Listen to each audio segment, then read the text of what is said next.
You put the glue. And you go. And you go swoopity swoopity swoop. Be careful because you don't want to melt the plastic though.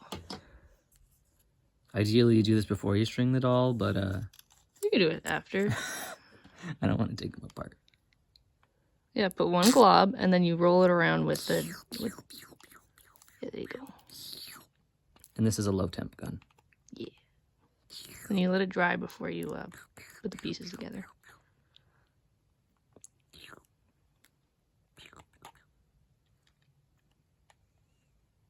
You think we're gonna get demonetized for this? Because it's a butt? Oh my god, this isn't even a butt. Twitch banned me. You're They right. suspended my account for 3 days because I had a butt. That's ridiculous. It was this butt. No, it was No, Crom's butt. it was Knee's butt. It was a different butt, but it was very close looking to this butt. Did you do his chest? Yeah. Oh, you did such a good job that. Oh, that's much better. Yeah. Should probably do his shoulder sockets. Shoulders. But now he will actually behave somewhat. YouTubers are gonna tell me to clean my craft room. It's a craft room. It's meant to be a mess.